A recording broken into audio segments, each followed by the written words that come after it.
Hello friends, welcome to the video. Today we are going to learn about how to apply for Australian universities and choosing your dream courses. So let us try to understand what are the latest changes in visa updates, etc. I am your Sridhar. Today I will be taking you through this video for many of you to know how to exactly approach applying to Australian universities. As the saying goes, a good beginning is half done. So once you begin well, half of the task is successfully completed. So let us try to understand how to begin on a good note. As far as coming to applying Australian universities is concerned, recently Australian Embassy has brought in changes in visa terms and so many other things which we are going to.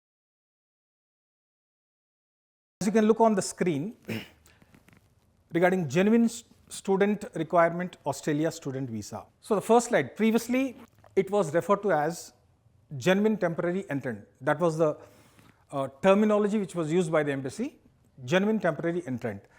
But effective from 23rd March 2024, it has been changed into Genuine Student Requirement. So if you just get a little deeper into that, let us try to understand what exactly is this change. The Australian government has replaced the Genuine Temporary Entrant, that is GTE, into requirement with new Genuine Student Requirement, that is GSR precisely.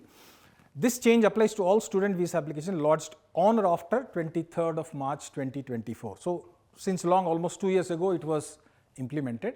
So this applies to all the new students who are going to apply to Australian universities, and these are the new rules you are going to follow them. The assessment focused strictly on the applicant's genuine intention to study in Australia rather than just temporary residency. So probably you may be wondering, what is GSR? That is Genuine Student Requirement. In the name itself, the word genuine itself shows how genuine are you to apply to an Australian university. So the embassy, the government, the authorities are going to check the intentions, the genuinity of your application. So that terminology precisely states that. So new GS criteria in effect. So let's get deeper into the video to understand other terms related to this new change. To ensure all applicants enter Australia primarily to study and gain a quality education. The intention of this GSR is to make sure that the right candidate enters Australia to study on a genuine note. To confirm the applicant's understanding of their course requirements and the realities of living and studying in Australia. So to understand the requirement of the course, the university, plus the condition in which they are going to live, because it may be cultural differences, it may be language differences, so many things. So you need to understand exactly what are the requirements, what you need to get used to get into Australia. To acknowledge legitimate pathways where student gains skills Australia needs and may later apply for permanent residency, the PR. So as most of you might already know, once you complete your course successfully, then the next step would be to apply for PR as per the rules, whatever the rules the embassy is giving. According to that, you will be able to even go to the PR depending on the rules which are stipulated by the Department of Home Affairs, that is Australian government.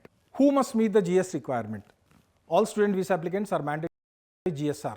All visa candidates who are applying for studentship or to study in any of the universities have to follow this.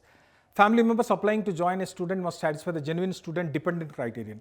So in case of minors, a parent's consent is required, and these rules differ a little. We will discuss them later depending on the necessity. Every applicant must demonstrate that they are a genuine temporary entrant intending. It goes like that: you are a genuine student who is going to Australia only to study for not any other purposes. That has to be proved by you. In the visa applications, there are certain questions which makes clear that with what intention do you come to Australia. For example, applicant must detail their current personal circumstances, that is the family ties, including family ties, community connections and economic situations. So we'll discuss later in the video. Clear reasons for choosing Australia as a study destination along with specific course and education provided. So why did you choose Australia in the first place? And second thing is, what type of course, how is it related to your study? And then education provided, the particular university, why you have applied for that only. You need to justify that very clearly. Explanation of the benefits of completing the course for the applicant's future career and skills development. So how does that particular course help you in progressing your career to the next level? That also has to be proven, and you have to prove as a genuine student requirement. We'll discuss that later in the video. Any other relevant information that supports the applicant's genuine intention to study. There may be some additional details which are not covered in these previous three things. That also has to be mentioned. We'll learn about them more in the next slides. So as this slide clearly shows, current circumstances, the present circumstances, assessment focus. While your application is being assessed, the authorities, the Department of Home Affairs and the embassy, they focus on what applicants must provide a comprehensive, detailed explanation of their personal situation in their home country to demonstrate strong incentive to return. So once you go to Australia, the general thing what applies is that you will complete your course and you have to come back. So that is precisely that is being checked by the authorities. Why are you coming into Australia, and to once you complete your course, what is your next program? So the same thing has been explained here. Family ties, community connections, that means the family circumstances, community connections, the society which you live in, and how is that related to your education and all. Employment status, are you working presently or not? Or economic circumstances, that financially how stable are you to be able to spend money to live as well as study. The next part will be, after personal circumstances, it is study choice, the way you are choosing your courses and the university you are choosing. The main thing says that applicants must demonstrate detailed research into their proposed study plan and provide a clear rationale for their specific choices. Why have you chosen the course, and why have you chosen that course in that particular university? You need to justify that. So why Australia? Simply, why not any other country? Education provided, why this particular university? Course required, why this particular course? And living and studying, how much you might have to spend for your living expenses, etc. Now course benefits. Assuming that you have already got an admission, after that what happens? By completing that course, how your career advancement goes, that is how the course aligns with your career path and enables progression to higher levels. That how that course suits you and how it is connected to your foundation and how well you will go to the next level, that has to be proven. And what skills are you going to acquire? The practical skills in the university, both theoretical and practical, and then future employment. Based on this skill selection, course and university, what kind of job are you expecting? What is the likelihood of you getting the job? And remuneration potential, that is the money, the salary, the benefits, what you get. Expected improvements. So in finance from that is another aspect. So the same thing is explained here. Applicants must clearly articulate tangible benefits to their future, demonstrating a logical link between the study and their career objectives. So you need to connect your study to the job very precisely, proving to the authorities that yes, this is my intention, this is the reason why I am going to Australia and studying in this particular university. And if you come to the additional information part, generalizing, genuine intention, providing evidence or context that strongly reinforces the primary purpose of stay is to study. So you have to specifically prove that you are going only to study, not for anything else. No settlement after immigration or for any other purpose, because that is what exactly the authorities are going to assess and grant visa based on that. Personal goals, how that course or university and that period of study is going to help you personally, how the study experience aligns with personal development life. So in your personal life, how are you going to benefit from that course? In case you come back to India and try to do some other thing, how that is connected. Professional goals, like detail how the course outcome directly contributes to the long-term career aspirations and progression. So in the long term, maybe after 5-10 years, how that is connected. So in the SOP or the questions what you are going to answer in the ME account, these things have to be explained. I'll give you more details about how many words can be used and what is the length and what is the type of description we have to give. Clarifying details, address any potential gaps, unique circumstances should that require further explanation for context. So if you think there are any other things which will convince the authorities to grant you visa and to allow you to into Australia, those details can also be provided. Assessment scope. The final question allows us applicants to provide any other relevant details that support their genuine intention to study, covering areas not addressed in previous. So any generic information which will help the authorities to decide, yes, this person can be allowed into Australia and can be given a visa. Important general student requirement, you need to answer those questions which are in the ME account. Once you log into the ME account, appear and how you are going to go about and answer these questions. All answers must be written in English, 150 words per question, that is whatever maximum of 150 words. So whatever description you are giving, please keep it within 150 words so that it is precise and up to the mark and it will convince the authorities to grant you visa. An additional question applies in specific scenarios. If the applicant previously held a student visa, if applying in Australia from a non-student. So this applies to only people who are already living in Australia or those who do not have a student visa, but there is another. Previously it was tourist visa they used to allow. Tourist visa could have been changed into a student visa, but now the authorities have stopped that. One cannot go for student visa based upon tourist visa.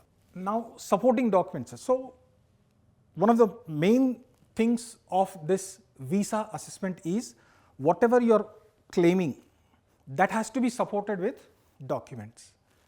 So supporting documents requirement, required evidence categories, personal circumstances, documents verifying family ties, community bonds and residence state, like address proof and all other proofs you need to attach what you have explained in your IME account questions. Study plans, academic history, what course you previously studied in India, course acceptance and study, academic history, course acceptance and study progression details. So more about the study plans. And coming to employment and finances. Work history, if at all you are employed, you might have done 1 year of employment here, or you might have completed 1 year of employment. What is that employment, which company, all those details. And financial capacity proof, how much funds, how much of amount do you have to withstand the expenses in Australia, both in terms of fees as well as living expenses. And economic ties, that is the same thing in financial proof. Overall assessment approach, that is, this is the way in which the authorities assess your visa, course and university requirements based on personal circumstances, that is decision makers. Decision makers are the people who are granting the visa or maybe the admission into that particular university. Decision makers consider the applicant's overall personal situation, including ties to their home country, economic conditions and potential circumstances in Australia. So based upon all these things, like which background you come from or which community you live into, or the financial capacity, what you have to spend money, that is first factor. Second is consistency of claims. Whatever you are saying in your IME account questions describing, that has to be supported by documents. If there is any discrepancy between the claims and evidence, probably the chances of getting a visa is very bleak. So both should match together. What you say, what you show has to be in sync. Credibility of intentions. The assessment weighs all evidence to determine if the primary purpose is genuinely to study, taking into account previous visa history and compliance. So finally, this is a generic thing, like they will try to assess you based on your previous travel history or maybe any visa, which if you hold any visas previously, based upon that they are going to take a decision and other compliance rules. So exactly what is your intention to get into Australia. These are the 3 different factors based on which the visa is granted. This is regarding evidence previous study. Like probably in India, you might have undergone a course, academic documentation, that is quite natural. It may be graduation or BTech, academic transcripts, qualification, what you have achieved, education, the universities in which you have achieved, completed the course, length of study, the course duration, and certificates of attainment. Any particular certificates or any specific certificates in addition to the general one, those all have to be shown as proof. So document quality. Here one thing you need to understand, provide clear color scans of original documents. I repeat, provide clear color scans of original documents and ensure all text is legible and no parts are cut off. And any documents not in English must be accompanied by an accredited English translation. Because since they do not understand any other languages apart from English, so and since the medium of instruction is English, all the documents have to be in English. So those things have to be attached as given in the list. This is regarding previous study in Australia. This is the likelihood is very less, but still if any person who already completed his graduation wants to go for masters, for that kind of people this does apply. Required information is complete study history, what all you did in Australia, maybe in terms of graduation, changes and rationale, detailed reasons, any transfers, provider changes or course shifts you might have changed, or course progress, evidence of academic performance, attendance and progression detail, that is complete academic history, and any other relevant information, any other details related to your time studying and living in Australia. So complete academic history of your Australian stay has to be given if at all you are changing from graduation to post-graduation. from graduation to post-graduation. And any gaps, this is a specific point, any gaps in your study history, this is evidence regarding current employment. If at all you are employed somewhere in India before applying and all, required employment details, employer name and address, where you are working presently. If at all you are employed, this applies only to people who are presently employed. Full legal name, physical location of the business or organization, employment period, when did you join previously, position held, the designation, contact details of referee, direct phone number and email address of the employer or authorized reference. Some reference, if it is HR of that particular company, that can be given. Official records, provide employment records on official company letterhead where possible to ensure authenticity. So if possible, this can be done where you can give them a proof on the official letterhead of the. Another important point to be noted is verification checks. Referees may be contacted by the contact details provided are current and accurate. So the authorities, Australian authorities might contact the referees of whom you have given the phone numbers. They'll definitely contact to find out whether you are exactly or precisely employed or not. So they may do that. Home country circumstances. This is again a generic thing which we already discussed. Applicants must demonstrate strong personal ties to their home country. That means your background in the country, your social condition, including established relationships with immediate family members and active community connections. That's your background. Evidence of employment status is critical, like whether you are working or not. This point relates to that. Applicants must provide valid reasons for not studying in their home country. This is an important one. There might be a question that if the same course is in a home country, why do you want to come to Australia? You have to justify that, particularly if a similar course is already available locally. So that while writing in that, while answering that question in IME account, you have to specifically answer this question very correctly, that there is a course similar to what you are intending to study in Australia, but why do you not want to study in India? That has to be given. Economic circumstance, that is, this is related to finances, the money which is required to pay as a fees or maybe for living expenses, etc. Employment or business record showing activity for the last 12 months. So whether you are or if it is business, the statements, the income tax statements awaiting the applicant after course completion. If at all you might have completed a course in India, or they might have already offered you an offer letter, that has to be presented to, so that you can show tried for a job, but that might become a negative. Let's come back to the next point. So the details of salary and benefits expected in future employment.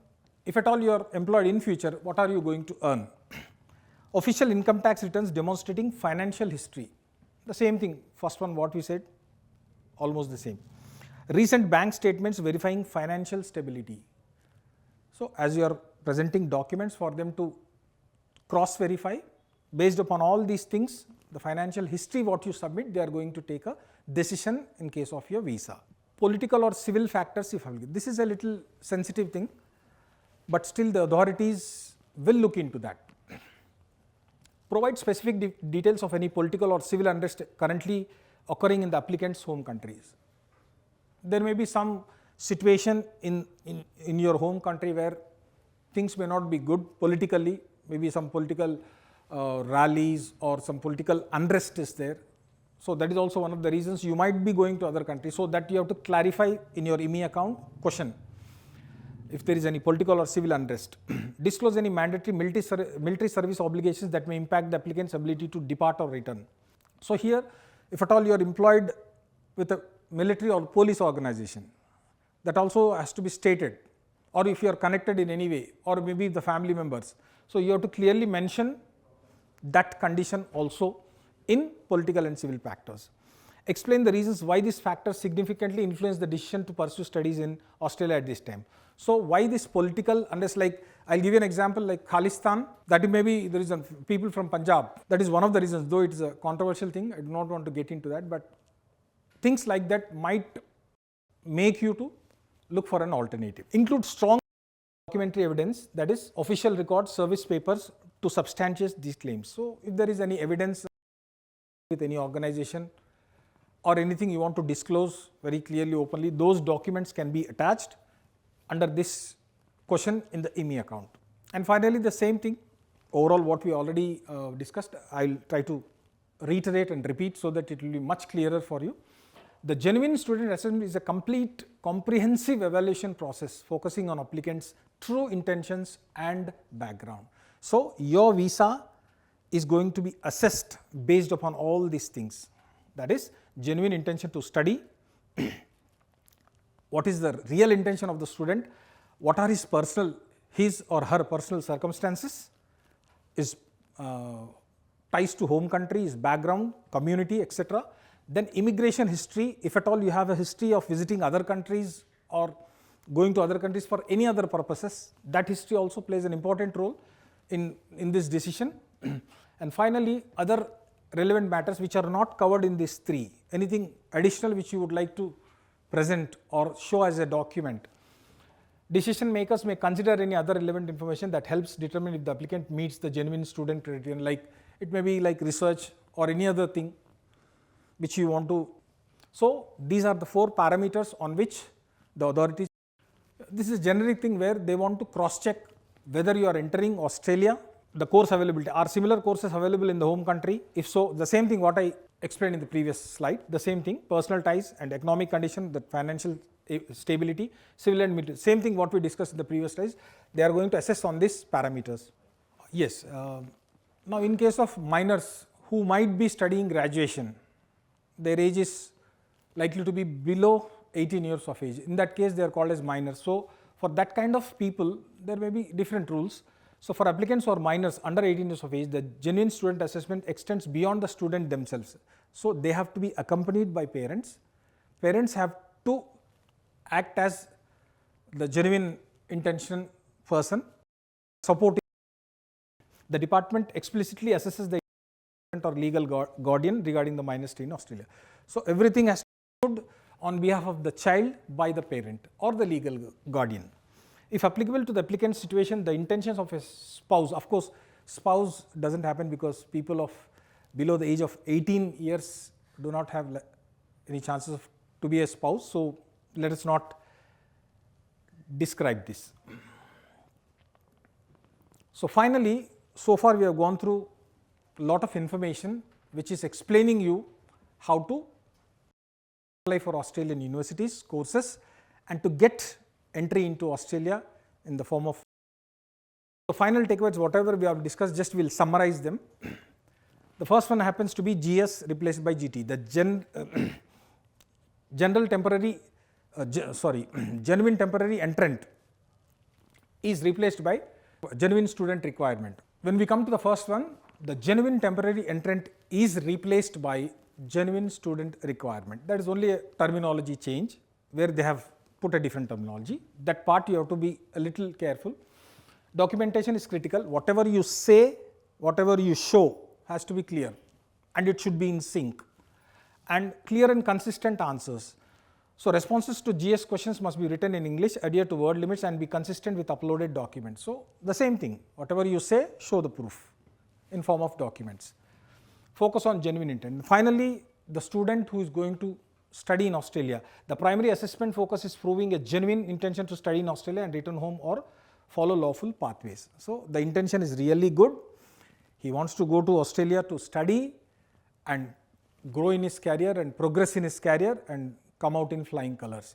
So these are the key takeaways of this entire presentation information, so that whoever is intending to go to Australia have to follow all these guidelines, and most of them have been recently updated, so you need to be very careful. So once you log in into your IME account, you will be able to know exactly what has to be filled and what documents are to be attached in support of that. So I wish you all the best. Thank you.